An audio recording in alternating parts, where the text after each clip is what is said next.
મિત્રો, રામાધણી ગ્રુપ હવે એક નવા અંદાજમાં કામ કરવા જઈ રહ્યું છે.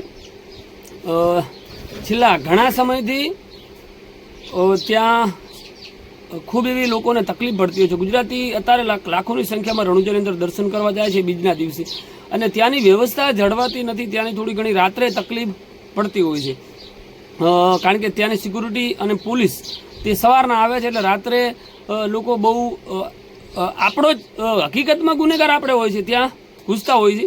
તો એના માટે થઈ અને રામાધણી ગ્રુપ ત્યાંના વંશજ એવા ચતુરસિંહજી બાપુના સહયોગથી એક અભિયાન ચલાવવાનું છે. અને ત્યાં આપણા વ્યક્તિ 150 વ્યક્તિ આપણા ત્યાં સિક્યુરિટી આપશે હવેથી કરે, પણ તેમાં આપણે બધાને સહયોગ દેવો પડશે.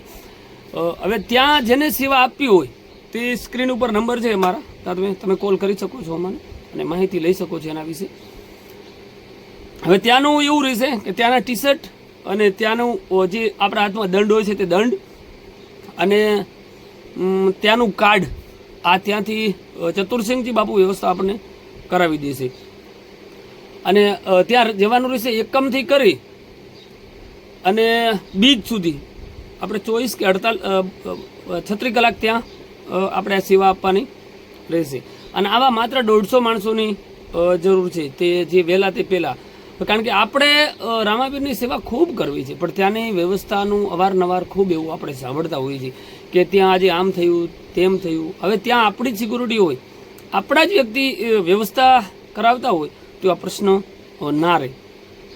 અમે ગુજરાતી હંમેશા સેવામાં ખૂબ તૈયાર હોય છે, અને બાબાની વાત આવે ત્યારે તો ગુજરાતી ગમે એ કરવા માટે તૈયાર હોય છે. આપણે 1000 કિલોમીટરની દૂરીથી જતા હોઈએ છીએ અને તે દર્શન વ્યવસ્થિત રીતે નથી થતા. અમુક બિચારા જે લાઇનમાં ઊભા હોય એની સાથે અન્યાય થતો હોય છે. તેના માટે થઈ અને આપણે આયોજન કરેલું છે. છેલ્લા ઘણા સમયથી, છેલ્લા 6 મહિનાથી રામાધણી ગ્રુપ કામ કરે છે, જ્યાં અત્યારે હાલ આપણી પાસે 7000+ માણસો છે, જે રસ્તા વચ્ચે કોઈ પણ ગાડી ખરાબ થઈ હોય કે બીજો કાંઈ પ્રશ્ન હોય એને સોલ્વ કરતા આવ્યા છે, જેટલી આપણી મર્યાદા છે તેટલી.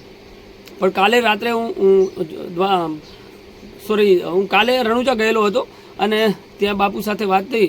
બાપુનું કહેવાનું એવું છે કે હકીકતમાં આપણે લોકો રણુજાને બદનામ કરીએ છીએ, પૂરી માહિતી નથી. હવે ગુજરાતના કાલે મેં હું કોઈનું નામ નહીં લઉં, મોટો યુટ્યુબર છે જેના ઇન્સ્ટાગ્રામમાં લગભગ 400 ફોલોવર છે. એના અકાઉન્ટમાંથી એક વિડીયો ચડ્યો છે અને એણે જે ઓલો વિડીયો લોકોને પબ્લિકને બારે જે કાઢતા હતા ને અને જે અમુક લોકો પડતા હતા એનો વિડીયો શેર કર્યો છે. અને એણે કીધું છે કે આવી રીતે રણુજામાં હેરાન કરવામાં આવે છે. અરે ભલા માણસ, તમે વિચાર તો કરો, તમે ત્યાંની હકીકતની માહિતી જાણો, ત્યાં શું છે.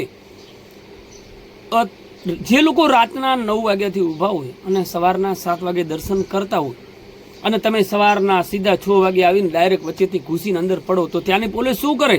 ત્યાંની વ્યવસ્થા જાળવા માટે લાઠીચાર્જ કરવો જ પડે, બાકી તો આ લોકો હચવાય એમ નથી. અને આને બધાને જે લોકો એ લોકોને મારતા હોય ને એ જ દેખાય, પણ જે આપણે કરતા હોય તમને દેખાય. હું આ બીજે મારી વાત કરું, હું રાતના 9 વાગે લાગેલો હતો, સવારના 5:30 વાગે આરામથી દર્શન કર્યા. અમારે એક પર્સનલી કામ હતું, એક ભાઈનું 7000 રૂપિયા ખોયેલા હતા, એટલે બાપુવારે મારી ચર્ચા થઈ. હું ગેટે ગયો અને ભાઈને ભાડાની નાતી વ્યવસ્થા કરવાની હતી, તો ગેટ સુધી મને જવા દીધું. પણ ગેટે જઈને મને લાઇનમાં જગ્યા મળી જ હતી, પણ લાઇનમાં આપણે કેવી રીતે રહેવું? જે લોકો રાતના 5 વાગ્યાથી જે લોકો લાઇનમાં ઊભા હતા એની સાથે અન્યાય નથી થતો? આ બધું આપણે વિચારવાનું નહીં. તમે હકીકતમાં રામદેવ પીરને અને ત્યાંના પ્રશાસન હોય કે ત્યાંનું ટ્રસ્ટ હોય, આને બદનામ કરવાનું કામ અત્યારે એક ષડયંત્ર ચાલેલું છે. થોડા ઘણા ફોલોવર માટે, થોડી ઘણી લાઇક શેર માટે થઈને આપણે આ બધું કરીએ છીએ. આમ તો આપણે બધા રામાપીરના ભક્ત કહેવાય છીએ. તો અને આવડો મોટો પ્રસંગ હોય જ્યાં લાખોની સંખ્યામાં પબ્લિક જતું હોય, ત્યાં નાનો મોટો પ્રશ્ન રહેતો જ હોય. આપણું ગુજરાત હોય કે ત્યાં રાજસ્થાન હોય, કોઈ બી જગ્યાએ આવડો પ્રશ્ન, કારણ કે ત્યાંની ક્ષમતા નથી. લાખો માણસોને અચાનક ઉમેરો થઈ જાય વર્ષની અંદર, તો આવડી ક્ષમતા તો ત્યાંની છે નહીં, તો પછી આ થવાનું. એટલા માટે થઈ અને રામાધણી ગ્રુપ એક નવો જ અંદાજમાં આવ્યા છીએ. અને ત્યાંના બાપુ ચતુરસિંહ બાપુનો ખૂબ દિલથી આભાર.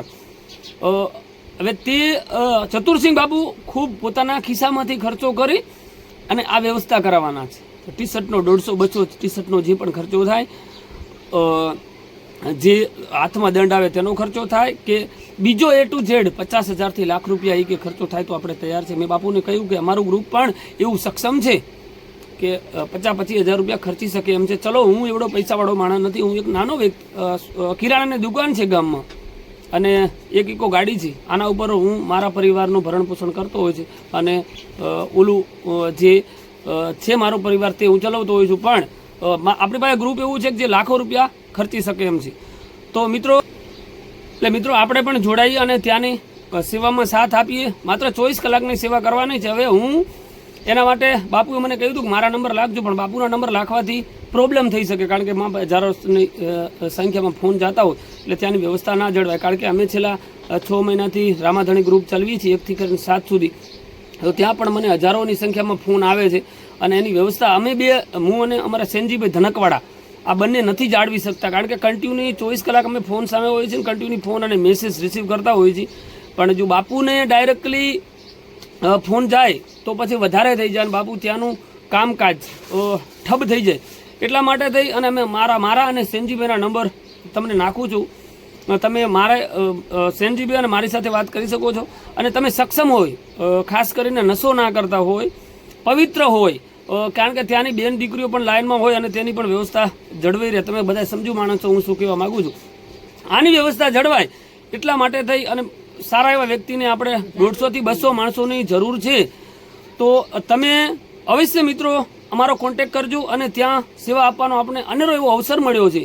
તો આનો આપણે લાભ ઉઠાવશું, કારણ કે ગુજરાતની અંદરથી મને એટલો વિશ્વાસ છે કે હજારોની સંખ્યામાં માણસોના ફોન આવવાના છે અને હજારો માણસો જોડાવાના, પણ આટલા માણસોની જરૂર નથી, માત્ર 150 માણસની આપણે જરૂર છે. તો અવશ્ય અમારો કોન્ટેક્ટ કરજો. જય શ્રી રામ, જય રામપીર, જય બાબારી.